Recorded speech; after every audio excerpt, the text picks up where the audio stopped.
कहानी की शुरुआत एक शांत सुबह से होती है। अन्ना का छोटा बेटा जैन उसे नींद से जगाता है। वह बेहद उत्साहित है और बार बार अपनी माँ से बाहर चलने की जिद करता है। वह कहता है कि उसे तैरना है, पानी में खेलना है। अन्ना उसे समझाती है कि आज ऐसा संभव नहीं है, उसे दफ्तर जाना है और जैन को स्कूल। तभी अचानक जोरदार गरज सुनाई देती है। अन्ना खिड़की से बाहर झांकती है और देखती है कि मौसम भयावह हो चुका है। मूसलाधार बारिश हो रही है, सड़कों पर पानी भरने लगा है। अन्ना समझ जाती है कि जैन पानी देखकर तैराकी का बहाना बना रहा था।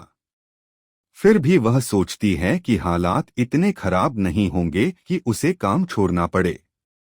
वह नाश्ता बनाने लगती है और बेटे पर ध्यान देती है। उसी समय उसकी माँ का फोन आता है, जो उसकी तबीयत के बारे में पूछती हैं। नाश्ता बनाते हुए अन्ना को एक अजीब सी आवाज सुनाई देती है, जैसे कहीं नल खुला रह गया हो। जब वह पीछे मुड़कर देखती है तो सन्न रह जाती है। खिड़की से तेजी से पानी अंदर घुस रहा है और पूरा फ्लैट भरता जा रहा है। वह तीसरी मंजिल पर रहती है, फिर भी पानी वहां तक पहुंच चुका है। घबराकर वह जरूरी सामान समेटने लगती है। इसी बीच बिल्डिंग मैनेजमेंट की घोषणा होती है कि बाढ़ का पानी तीसरी मंजिल तक आ चुका है और सभी लोगों को ऊपर की मंजिलों पर जाना होगा। लिफ्टें बंद हो चुकी हैं। जैन लगातार शोर मचा रहा है और तैरने की बात दोहरा रहा है।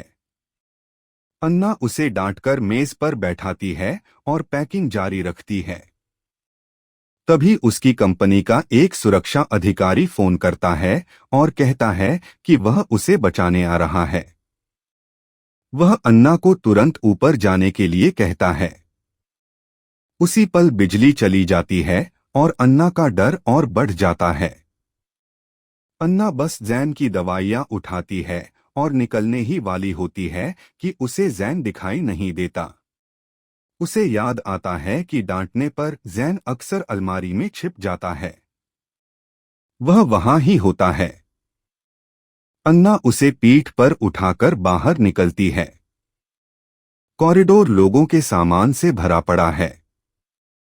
लिफ्ट में इतनी भीड़ है कि वह हिल भी नहीं पा रही। अन्ना सीढ़ियों की ओर जाती है, लेकिन वहां भी अफरातफरी है। वह दूसरी आपातकालीन सीढ़ियों की ओर दौड़ती है। ऊपर चढ़ते हुए जब वह नीचे देखती है तो पाती है कि पानी और तेजी से बढ़ रहा है। 2 मंजिल चढ़ने के बाद रास्ता बंद मिलता है। नीचे लौटते समय वह पानी में तैरती लाशें देखती है और कांप उठती है।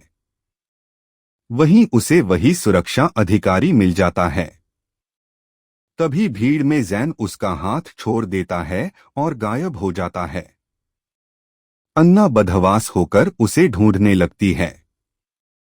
अचानक एक विशाल पानी की लहर खिड़की तोड़ते हुए अंदर घुसती है। पूरा फ्लोर डूब जाता है। अन्ना बिना सोचे पानी में कूद जाती है। वह किसी तरह जैन को ढूंढ लेती है, लेकिन वह बेहोश है। उसे ऊपर ले जाते हुए अन्ना खुद भी बेहोश हो जाती है। सुरक्षा अधिकारी दोनों को बचाता है और सीपीआर देकर होश में लाता है।